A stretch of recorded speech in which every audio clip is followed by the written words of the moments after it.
Shalom semua saudara. Selamat pagi, selamat kita beribadah kepada Tuhan. Mari kita datang di hadapan Tuhan. Haleluya. Haleluya. Segala pujian, hormat dan kuasa hanya bagimu Tuhan. Kami berikan kepadamu pada pagi hari ini Tuhan. Engkau yang akan menyucikan, menguduskan kami semua saat ini Tuhan. Layakkan kami untuk memuliakan Engkau pagi ini Tuhan. Haleluya. Terima kasih Tuhan. Biar urapan-Mu turun ke atas kami semua hamba-hamba-Mu, ke atas kami semua umat-Mu. Haleluya. Karena Engkau Tuhan yang sudah ada dan yang akan datang, dan hanya bagimu segala kemuliaan dan kebesaran untuk selama-lamanya. Haleluya. Pujian, hormat dan kuasa kami berikan padamu Tuhan.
kita berkumpul bersatu. Tepuk tangan bersama-sama. Tepuk tangan di atas kepala saudara.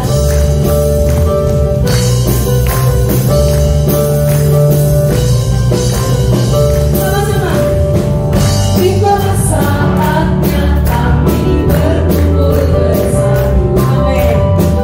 Berilah syukur dan bangsa. Berdiri di hadapan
Haleluya. Satu hal yang ku pinta, satu hal yang ku rindukan, ya, tinggal di hadirat-Mu. Haleluya. Tepuk tangan sekali lagi bagi Allah kita. Mari bersuka cita bersama-sama.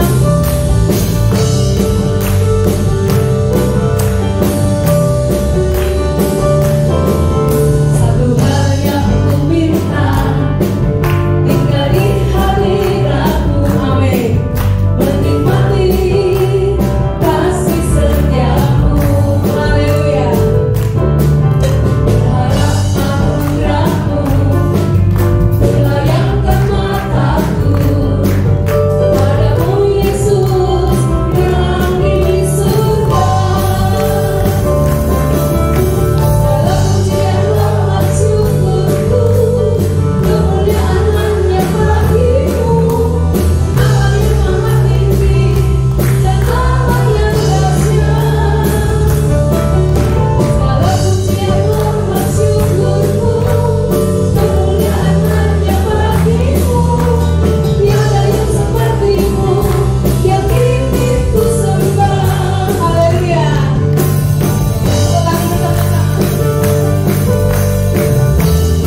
Inilah yang kami minta, Tuhan, untuk tinggal di hadirat-Mu bersama-sama. Satu hal yang ku minta, tinggal di hadirat-Mu, menikmati kasih setiamu. Amin, amin, amin. Berharap anugerah-Mu melayangkan mataku padamu, Yesus yang di surga. Segala pujian hormat syukurku, kemuliaan hanya bagimu, Allah yang maha tinggi dan Allah yang dahsyat. Haleluya. Segala pujian hormat syukurku, kemuliaan hanya bagimu, tiada yang sepertimu yang kini ku sembah. Bersama-sama. Segala pujian hormat syukurku, kemuliaan hanya bagimu, Allah yang maha tinggi dan Allah yang dahsyat. Haleluya.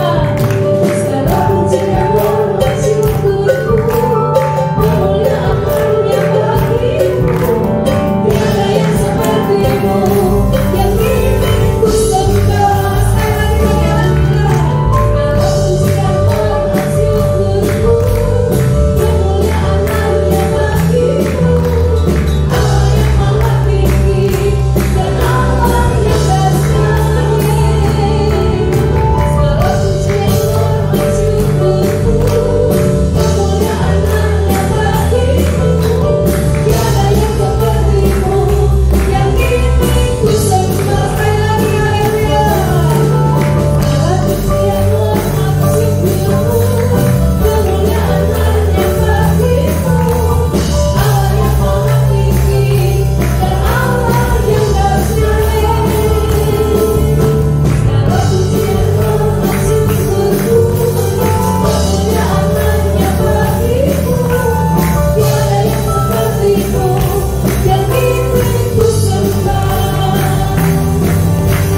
Tiada yang sepertimu yang kini ku sembah. Tiada yang sepertimu yang kini ku sembah. Haleluya. Sungguh benar tiada yang seperti-Mu, Tuhan. Sekali lagi berikan kemuliaan bagi Allah kita. Haleluya. Silakan duduk saudara. Engkau Bapa yang mengasihi kami. Kami percaya kasih-Mu lebih dari segala-galanya. Kasih-Mu melampaui segala akal. Kasih-Mu melampaui segala-galanya di dalam hidup kami. Bahkan melampaui segala apa di dalam hidup kami yang penuh dengan kekurangan kelemahan. Tetapi kasih-Mu tidak pernah henti-hentinya Engkau tunjukkan kepada kami. Terima kasih, Tuhan.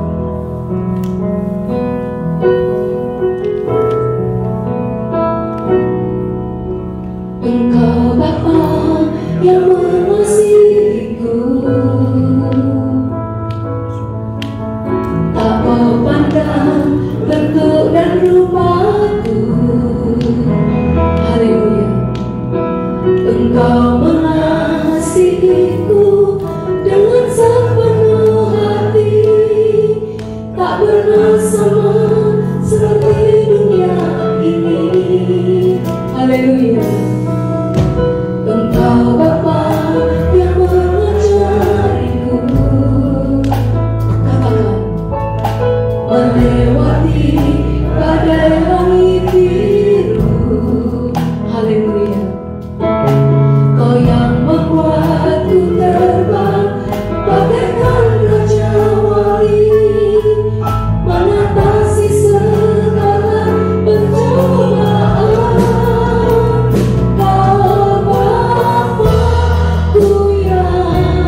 Sungguh kami sangat bersyukur memiliki Allah seperti Engkau. Karena tiada Allah di dunia ini yang seperti Engkau Tuhan. Hanya Engkau satu-satunya Allah kami, Juru Selamat kami, pelepas dosa kami Tuhan. Kami sangat bersyukur dan kami sangat bangga memiliki Engkau sebagai Tuhan dan Juru Selamat kami. Karena Engkau sungguh-sungguh sangat mengasihi kami lebih dari kasih yang ada di dunia ini. Terima kasih Tuhan. Dan sebentar kami siapkan hati kami untuk menerima firman-Mu Tuhan. Kami akan buka selebar-lebarnya hati kami untuk Engkau berbicara kepada kami, untuk Engkau berfirman kepada kami. Urapi hamba-Mu dengan kuat kuasa Roh Kudus-Mu Tuhan, sehingga bukan lagi hamba-Mu yang berkata-kata menurut kehendaknya, melainkan Engkau sendiri yang berkata-kata kepada kami sesuai dengan hati-Mu Tuhan. Terima kasih Tuhan, terima kasih. Hanya di dalam nama Tuhan Yesus Kristus kami akan sambut firman Tuhan. Yang percaya katakan amin. Silakan duduk. Haleluya. Bapak Ibu sekalian, puji Tuhan, hari ini kita ada kembali sebagaimana kita ada. Baik, kita akan mengajak kita untuk bersama-sama membaca firman dan merenungkan firman. Hari ini tema firman Tuhan adalah mentaati firman Tuhan. Mentaati firman Tuhan. Ini tema menjadi kunci kehidupan setiap orang percaya. Ya, kalau saudara dan saya ingin masuk surga, ya kuncinya harus taat kepada firman Allah. Kalau saudara ingin hidup bahagia, ya kuncinya harus taat kepada firman Tuhan. Kalau saudara ingin menjadi anak Tuhan yang sukses dalam setiap aspek kehidupan, ya kuncinya harus taat kepada firman Allah. Kalau saudara ingin mengalami kesembuhan dari Tuhan, itu juga harus taat kepada firman Allah. Kalau saudara ingin mempunyai masa depan yang pasti tentang masa depanmu, ya harus kembali kepada firman Tuhan. Karena ukuran kekristenan menuju kehidupan yang sukses dan bahagia itu bukan karena gerejanya, bukan karena pendetanya hebat, bukan karena musiknya hebat, bukan karena alat-alat sarana ibadah itu yang menentukan saudara menjadi anak Tuhan yang sukses. Ukurannya adalah sejauh mana kita menjadi anak Tuhan yang taat kepada firman Allah. Siapapun yang menyampaikan firman Tuhan itu tidak jadi masalah. Yang penting saudara meresponi firman Tuhan, saudara mengimani firman Tuhan, dan saudara siap mentaati firman-Nya. Oleh sebab itu pada saat ini saya ajak belajar tentang firman Allah ini di dalam kitab Suratan Paulus kepada jemaat yang ada di Filipi. Pasalnya yang kedua. Mari kita akan membaca bersama-sama dari kitab Suratan Paulus kepada jemaat yang ada di Filipi, pasal 2 ayat 12 sampai ayatnya yang ke-18. Dan mohon kesediaannya saudara dan saya membaca bersama-sama dengan bangkit berdiri, ya, biar saudara agak otot-otot saudara, ya, biar agak lentur, ya. Puji Tuhan, khususnya yang sudah lanjut usia, pasti saudara tidak ingin duduk terlalu lama, ya, ingin cepat pulang. Tetapi saya percaya kalau saudara ingin cepat pulang, saya juga ingin cepat selesai khotbah, ya. Kalau perlu 5 menit cukup, ya. Tapi kalau Tuhan harus mentaati firman-Nya lebih lama lagi, mari kita akan membaca dari kitab Filipi pasalnya yang kedua ayatnya yang ke-12 bersama-sama. 1, 2, 3. Hai saudara-saudaraku yang kekasih, kamu senantiasa taat Karena itu tetaplah kerjakan keselamatanmu dengan takut dan gentar. Bukan saja seperti waktu aku masih hadir, tetapi terlebih pula sekarang waktu aku tidak hadir. Karena Allah yang mengerjakan di dalam kamu baik kemauan maupun pekerjaan menurut kerelaan-Nya.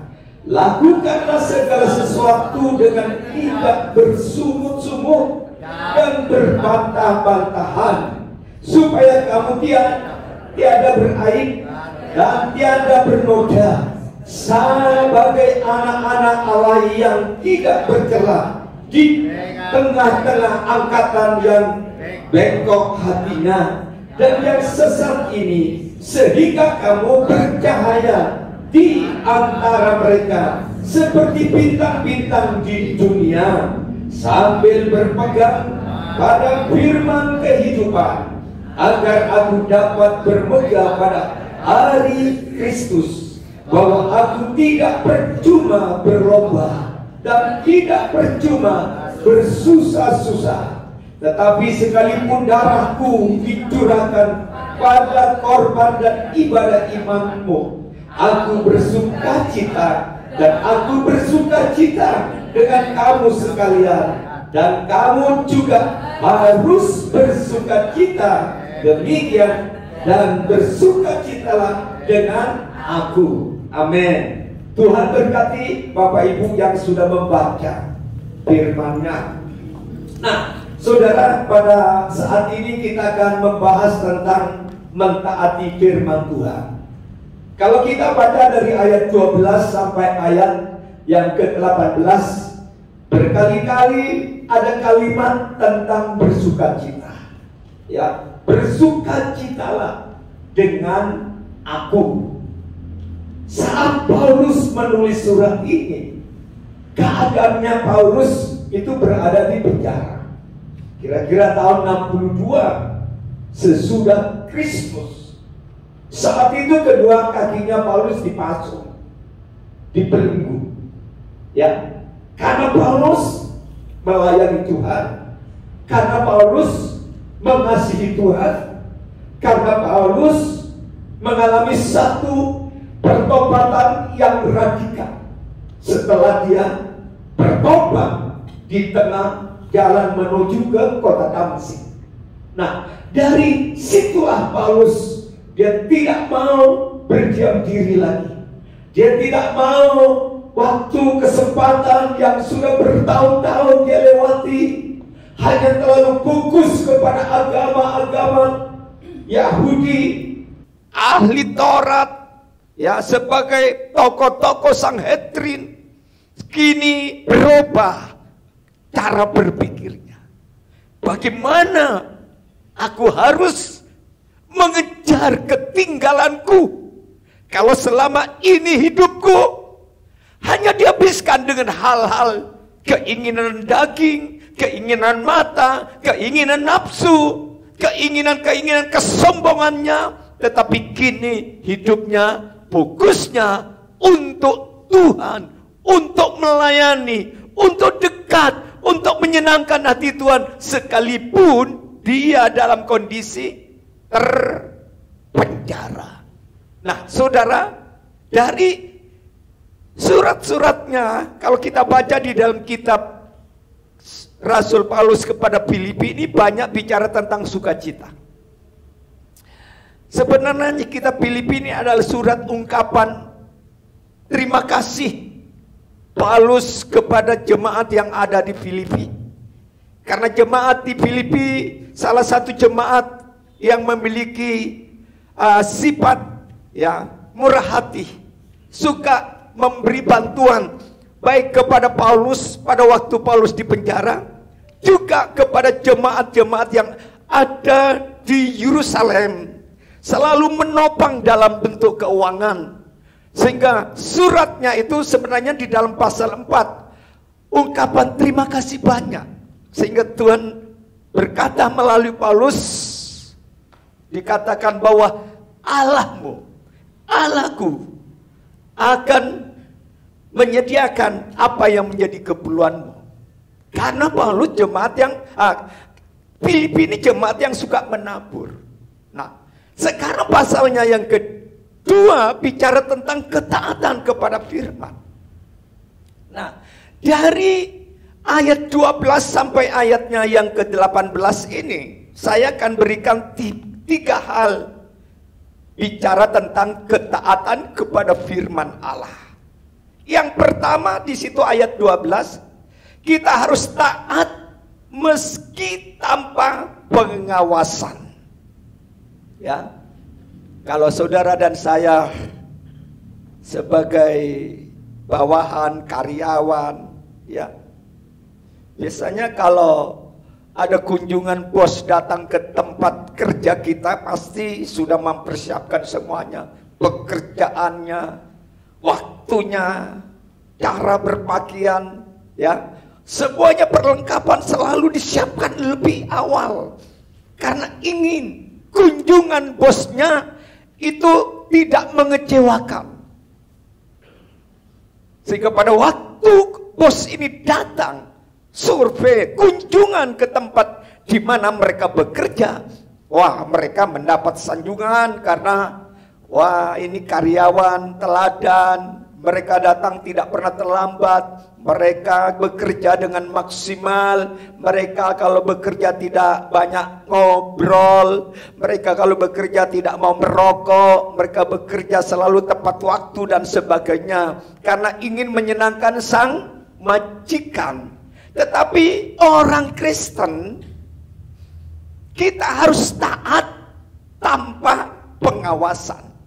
Ayatnya yang ke-12 berkata demikian. Di situ dikatakan 12, hai saudara-saudaraku yang kekasih, kamu senantiasa taat. Jadi ketaatan itu bukan karena dilihat orang, bukan karena diperhatikan orang, tetapi kita sebagai umat Tuhan, kita punya tanggung jawab kepada Allah. Ketaatanmu kepada Tuhan, itu yang diperhatikan oleh Allah.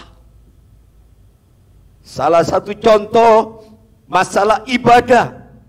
Ya, mungkin tidak ada pendetanya ke luar kota, ada pelayanan di luar kota, gembalanya. Tetapi kalau saudara orang Kristen yang taat, saudara, apakah ada pendetanya atau ada gembalanya di rumah atau tidak, tetapi kita orang yang taat, itu kita tetap melakukannya dengan disiplin. Karena ini wujud daripada ketaatan. Nah, ketaatan itu kenapa penting? Karena di situ dikatakan, hai saudara-saudaraku yang kekasih, kamu senantiasa taat. Kamu senantiasa taat. Artinya ketaatan itu berkesinambungan, senantiasa. Ya, kesenantiasa misalnya contoh di dalam Alkitab itu Daniel pasalnya 6, ayatnya yang ke-11. Oh, orang ini seorang pejabat yang taat, berdoa sama Tuhan. Ya, 3 kali satu hari dia berdoa di rumahnya, meskipun saat itu nyawanya terancam. Karena itu lawan-lawan politik daripada Daniel itu tahu bahwa Daniel ini orang Ibrani yang taat beribadah, taat berdoa kepada Allah. Maka lawan politiknya itu mempengaruhi Raja Darius bagaimana supaya raja itu mengeluarkan undang-undang supaya selama 1 bulan ini tidak ada orang yang boleh berdoa kepada Allah lain kecuali kepada Raja Darius. Dan kalau mereka melanggar perintah raja ini, maka raja memberikan sanksi yang super berat, akan dimasukkan ke dalam lubang singa. Nah, Daniel sebagai seorang Ibrani yang taat berdoa berdoa dan beribadah kepada Allah, mendengar perintah raja yang begitu luar biasa, Daniel tidak berkata, "Wes, selama 1 bulan ini aku absen dulu berdoa kepadamu Tuhan. Selama 1 bulan ini aku tidak memuji Engkau. Selama 1 bulan ini aku tidak mendoakan pekerjaanmu yang ada di Yerusalem." Tidak. Dia tetap taat. Dia tetap lakukan. Sehingga akhirnya Daniel ditangkap karena melanggar perintah raja. Dan dia dimasukkan ke dalam lubang singa yang kelaparan. Nah, itu bukti orang yang taat itu bukan karena situasi. Ya, kadang-kadang kita, ya kalau lagi emot ya mau datang beribadah. Kalau lagi nganggur aku mau beribadah.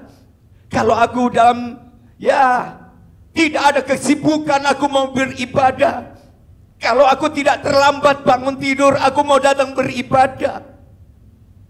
Orang yang taat itu tidak bisa seperti itu. Ketaatan itu selalu didasari, didukung dengan kedisiplinan.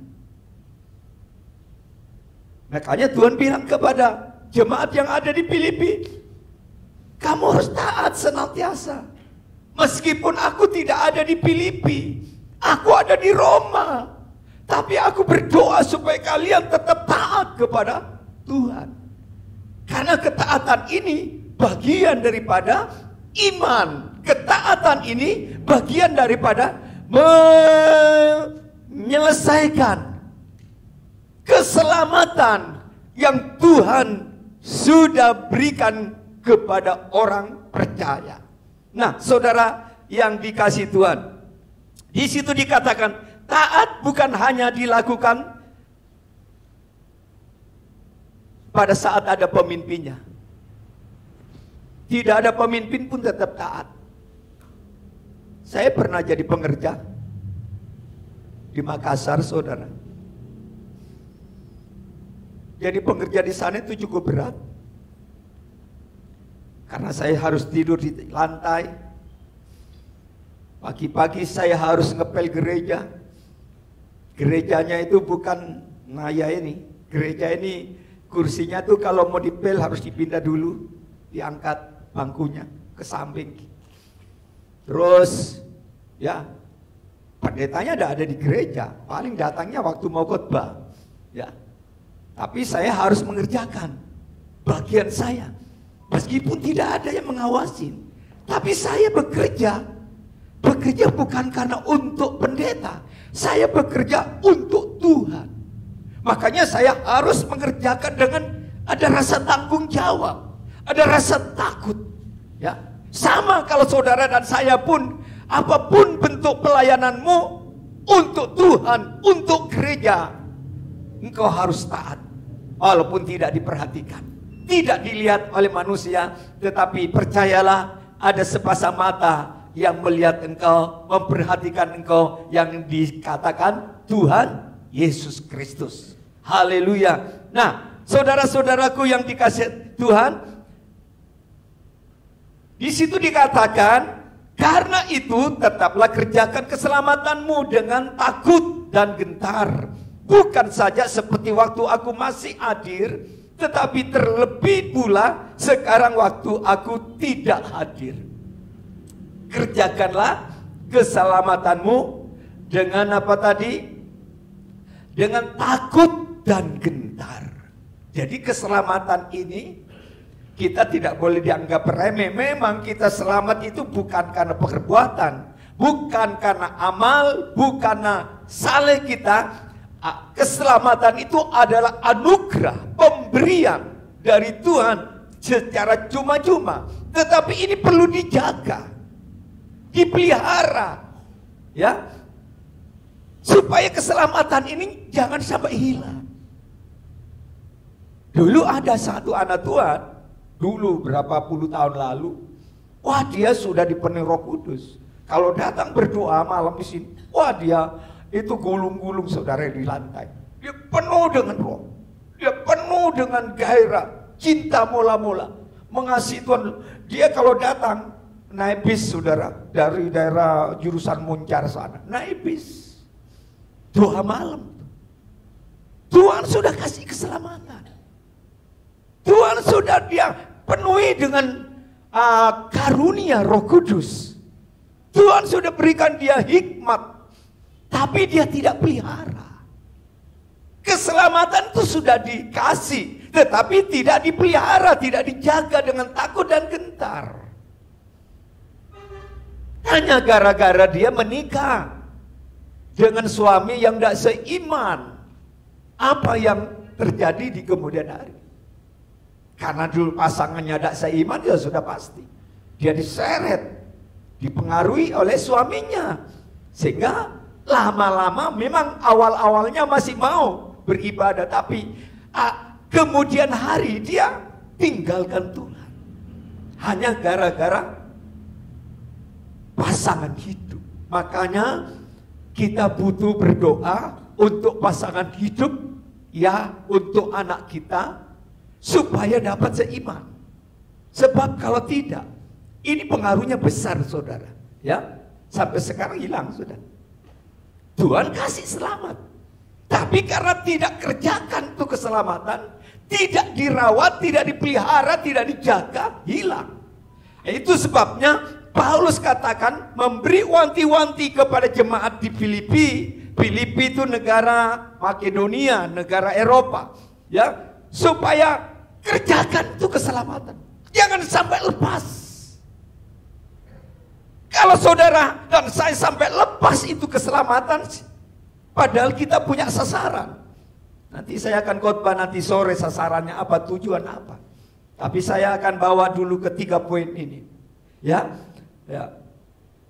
Kerjakan keselamatan berarti kita ini menentang dosa, melawan dosa, melawan ketidakadilan, menentang kekerasan, menentang kejahatan. Itu berarti kita mengerjakan keselamatan. Haleluya. Mengerjakan keselamatan itu juga berarti hidup ini senantiasa berdekat atau mendekat kepada Tuhan.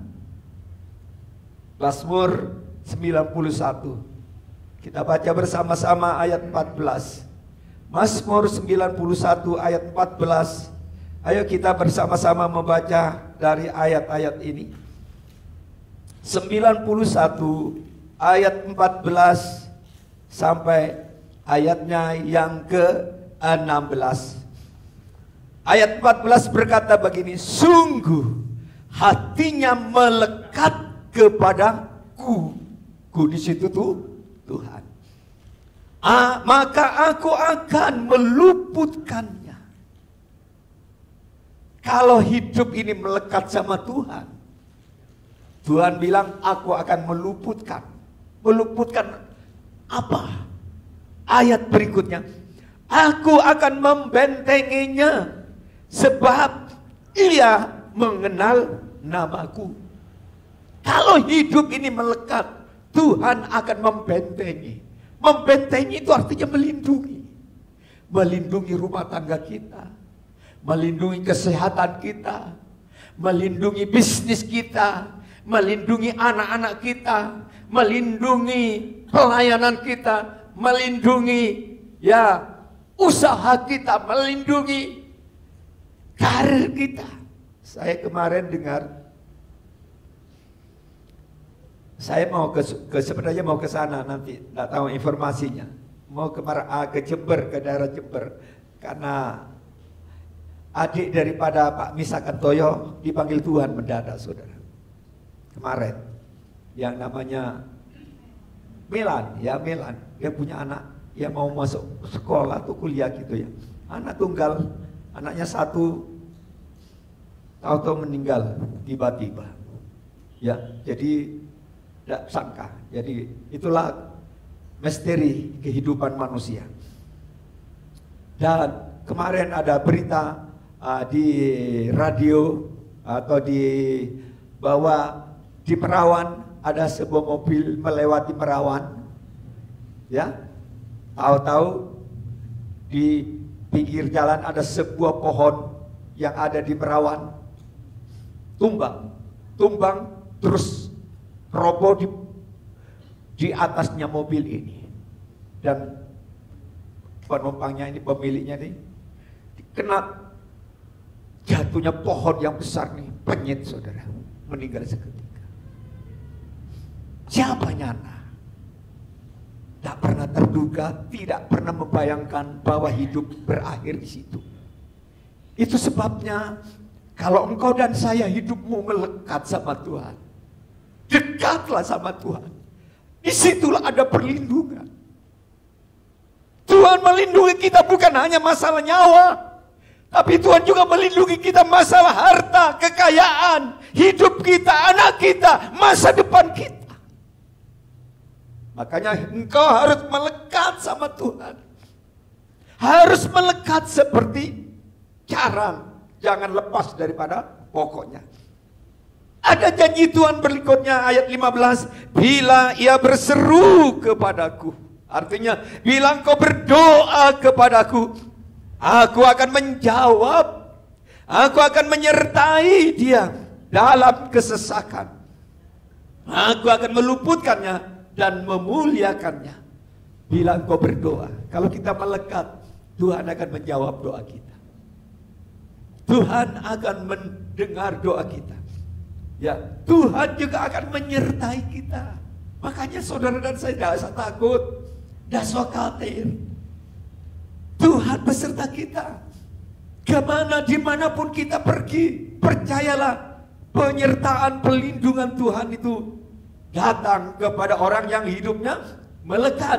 Ayat 16 berkata begini, dengan panjang umur akan kukenyangkan dia dan akan kuperlihatkan kepadanya keselamatan daripadaku. Wow. Ayat-ayat ini luar biasa, tapi kuncinya itu di ayatnya yang ke-14. Melekat. Ada panjang umur, ada perlindungan, ya. Ada berkat, ada penyertaan Tuhan. Oh, luar biasa saudara. Makanya kita baca firman supaya hidup ini nggak takut. Kalau saudara baca firman, renungkan, imani firman, oh hidup ini terjamin saudara. Baik, kita masuk kepada bagian yang kedua. Kita harus mentaati firman Allah, taat tanpa persungutan. Ayat 12 sampai 14. Kita taat tanpa bersungut-sungut, ya. 12 sampai ayat 14 dikatakan demikian. Lakukanlah segala sesuatu dengan tidak bersungut-sungut dan berbantah-bantahan. Orang yang taat kepada firman Tuhan melakukannya tanpa bersungut-sungut. Apapun yang kita lakukan, apapun yang kita kerjakan, jangan dasari dengan persungutan. Kalau kita melakukan sesuatu dengan dasar bersungut-sungut, pekerjaan yang ringan sekalipun akan menjadi berat, saudara. Tapi kalau engkau bekerja dengan sukacita, dengan penuh dengan ketulusan hati, dengan penuh ucapan syukur, seberat apapun pelayananmu, seberat apapun pekerjaanmu, seberat apapun tugas-tugasmu dalam dunia sekuler, engkau merasa ringan karena ada dasarnya bersukacita. Tapi kalau sudah bersungut repot, saudara. Kerja sedikit aja, malas, capek, karena bersungut. Persungutan itulah yang akhirnya menguras energi iman kita, menguras ketulusan kita, menguras kesetiaan kita, menguras cinta kita kepada Tuhan. Makanya bapak-bapak, ibu-ibu yang bekerja di rumah tangga, lakukanlah dengan sukacita, jangan bersungut. Ya, ibu-ibu yang kerja di rumah jangan ngomel. Apalagi melayani untuk suami, jangan ngomel. Engkau kalau kerja melayani suami dengan ngomel, nah di sana tuh banyak kuntilanak di luar tuh, pelayanannya lebih hebat-hebat, saudara. Iya, servis-servisnya kuntilanak itu. Kalau tinggal di rumah, diomelin terus, dimarahin terus, akhirnya lari nongkrong di warung-warung kopi. Padahal di situ banyak kuntilanak berkeliaran, saudara. Kalau zaman dulu orang tua bilang malam Jumat jangan berkeliaran malam hari karena banyak kuntilanak berjalan-jalan. Saya tanya, seperti apa sih kuntilanak? Wah, kuntilanak itu ngeri sekali. Rambutnya terurai tak karuan, mukanya menyeramkan. Terus belakangnya tuh bolong, kelihatan isi perutnya. Lah kalau malam-malam kamu jalan, itu bisa disergap kuntilanak. Ya, itu kata nenek-nenek dulu. Tapi kuntilanak modern beda. Ya. Sekarang bukan lagi yang bolong di belakang, yang bolong di depannya. Nah ini bahayanya, saudara.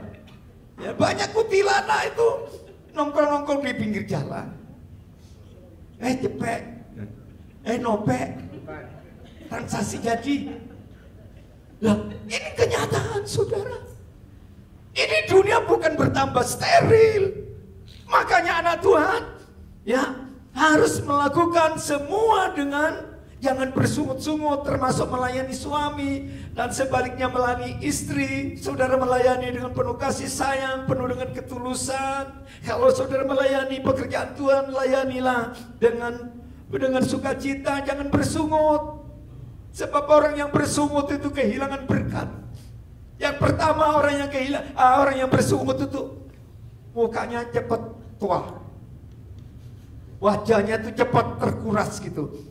Karena cemberut terus, ya terus tegang terus.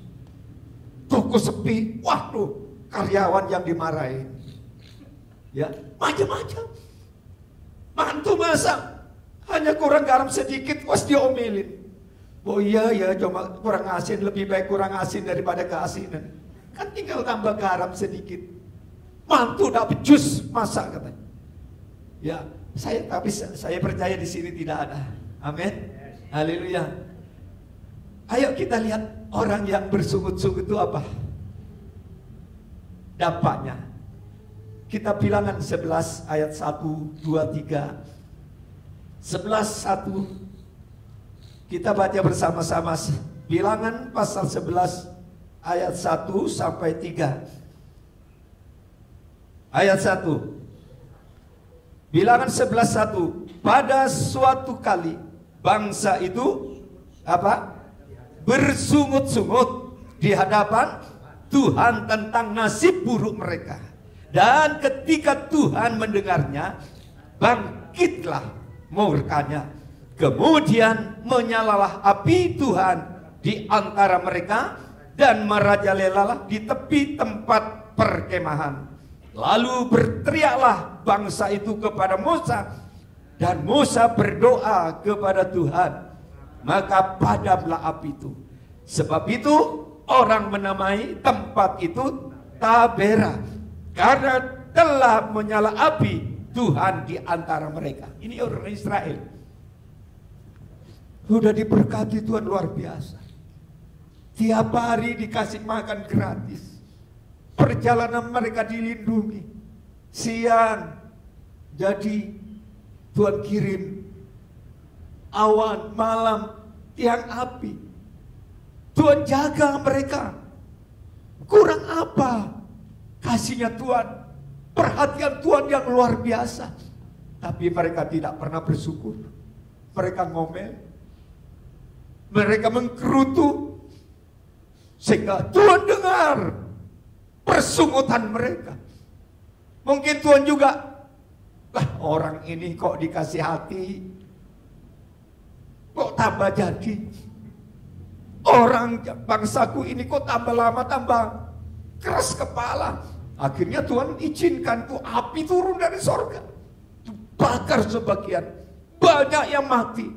Nah pada waktu peristiwa itu, wah orang Israel jadi takut. Dan mereka datang kepada Musa minta ampun sama Tuhan, minta didoakan. Syukur Musa itu hamba Tuhan yang sabar. Kalau tidak, hamba Tuhan yang sabar ini, pasti Musa berkata, Tuhan kutuk semua ini. Tapi Tuhan tidak mau. Musa juga tidak mau. Dia berdoa, akhirnya dipulihkan. Jadi orang yang hidup penuh dengan persungutan itu kehilangan berkat, kehilangan sukacita, kehilangan macam-macam. Karena itu apapun yang kau lakukan, terus melakukannya dengan sukacita. Amin. Bersukacita. Pelayanan apapun, ibadah apapun, pengorbanan apapun, engkau harus lakukan dengan sukacita. Satu ayat lagi kita akan baca, 2 Korintus pasal 9. Ayo kita baca 2 Korintus 9. Ayatnya yang ke 6 sampai 7. 6 sampai 7. Kita baca sama-sama. 1, 2, 3. Kitab 2 Korintus pasal 9 ayat 7, ayat 6. 1, 2, 3. Camkanlah ini. Orang yang menabur sedikit akan menuai sedikit juga. Dan orang yang menabur banyak akan menuai banyak juga. Hendaklah masing-masing memberikan menurut kerelaan hatinya. Jangan dengan sedih hati atau karena paksaan. Sebab Allah mengasihi orang yang memberi dengan sukacita. Jadi kalau saudara melakukan pemberian, persembahan, jangan apa ya, karena terpaksa. Apalagi sampai ngomel, sampai ya bersungut-sungut, jangan. Tuhan tidak akan berkati. Biar pemberiannya besar, kalau kita memberi dengan persungutan, di mata Tuhan itu tidak berguna.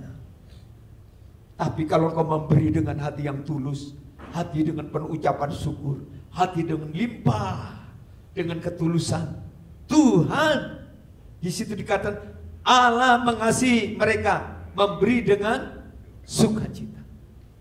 Haleluya, puji Tuhan. Makanya saudaraku yang dikasih Tuhan, apapun pelayanan, belajarlah hidup taat kepada Tuhan.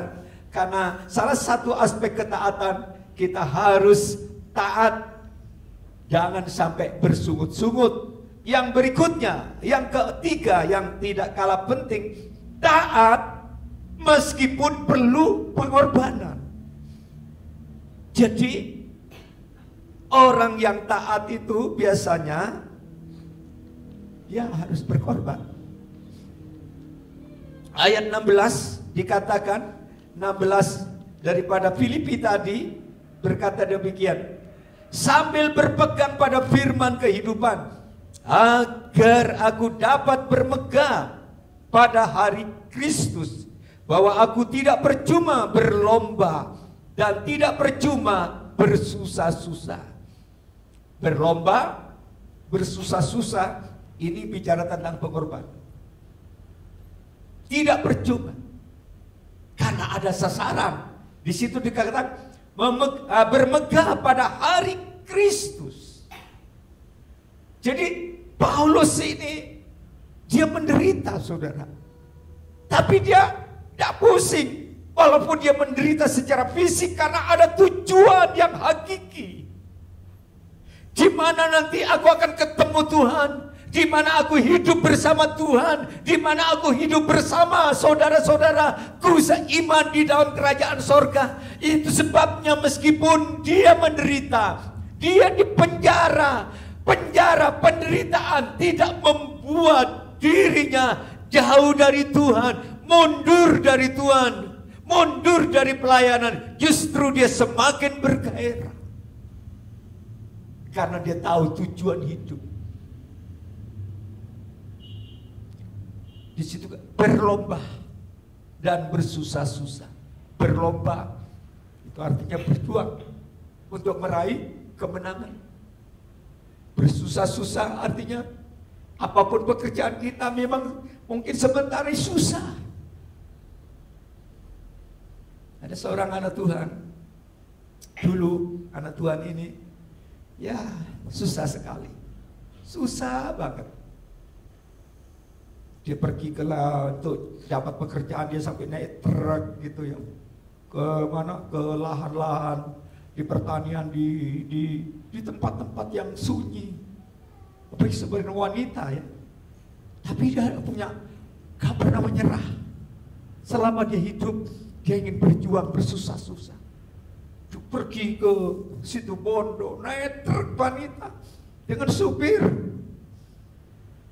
cari jual beli jagung apa, singkong apa.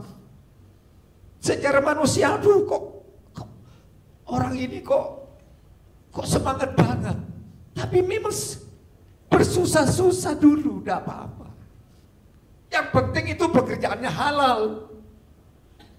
Bekerja dengan susah-susah sambil mengandalkan Tuhan, sambil setia sama Tuhan, sambil taat kepada firman Tuhan, saya yakin satu saat akan membuahkan hasil.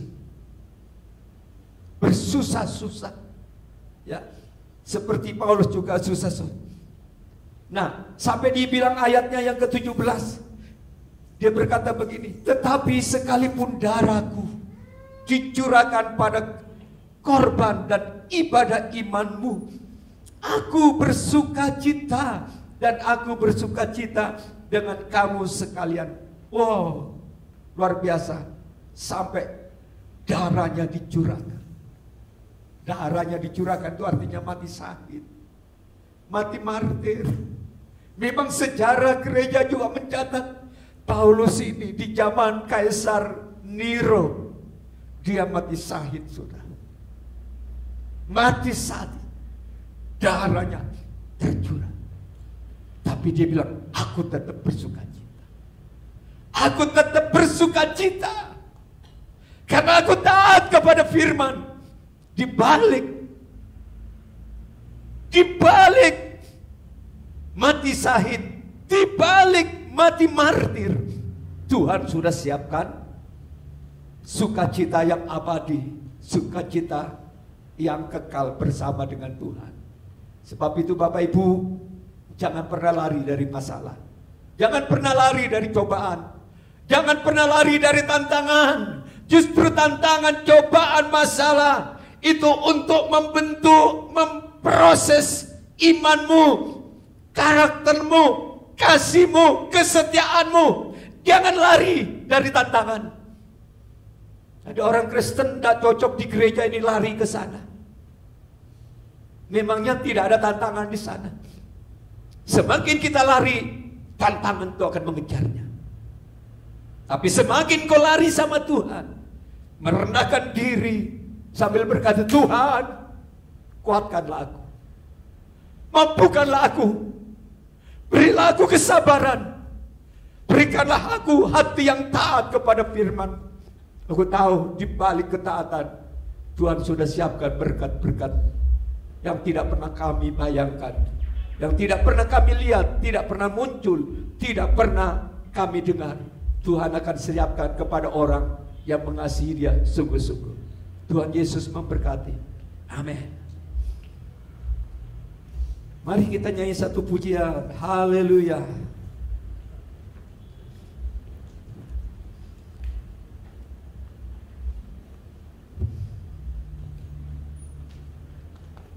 Ada satu pujian lama, kita jiwa, kita rindu, kita haus akan Tuhan, yang berkata begini, jiwaku haus, haus akan kasih-Mu,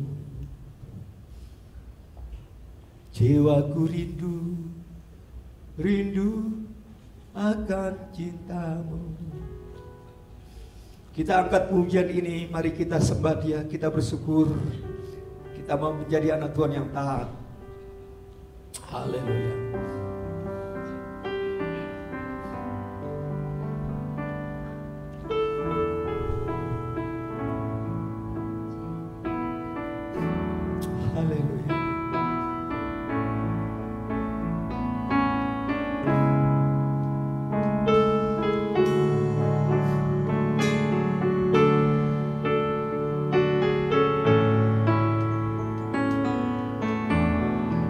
jiwaku haus, jiwaku haus akan kasih-Mu. Jiwaku rindu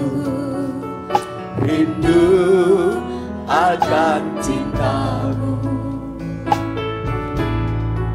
Sinarilah tanah hatiku yang kering ini, agar cinta-Mu bersemi di hatiku.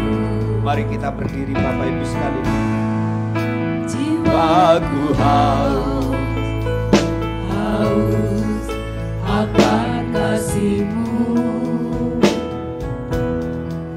Jiwaku rindu akan cinta-Mu. Sinarilah tanah hatiku yang kering ini, agar cinta-Mu bersemi di hatiku. Panggil namanya Yesus. Oh Yesus, kekasihku, hanyalah Kau. Namamu kan terukir di hatiku. Seumur hidupku hanya bagi-Mu, Yesus. Ku mau setia selamanya. Panggil nama, oh Yesus. Oh Yesus, kekasihku, hanyalah Kau. Nama-Mu kan terukir di hatiku. Seumur hidupku hanya bagi-Mu, Yesus. Ku mau setia selamanya. Ku mau setia selamanya. Ku mau setia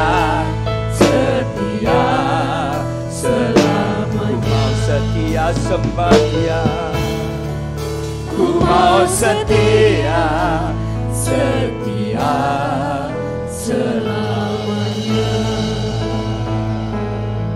Mari kita bersyukur. Haleluya.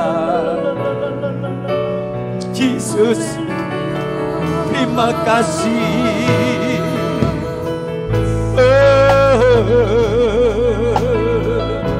Haleluya. Dia ratakan nama Jesus.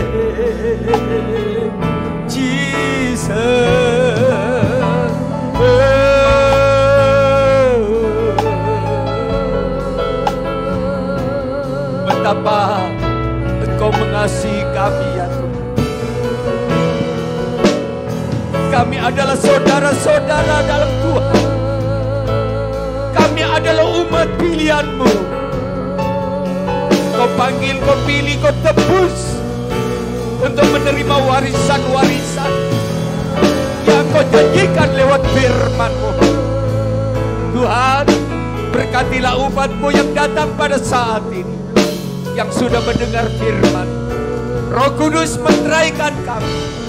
Kalau ada di antara kami mengalami tantangan, cobaan, kesulitan, dan masalah-masalah apapun, bahkan nyawa pun terancam, kami percaya ada perlindungan Allah, ada kekuatan Allah, ada sukacita Allah, ada kemenangan Allah, ada, oh haleluya, kasih Allah, sehingga kami melewati perjalanan hidup ini bersama dengan Engkau. Terima kasih Roh Kudus, hamba-Mu selesai menyampaikan apa yang Kau ingin sampaikan.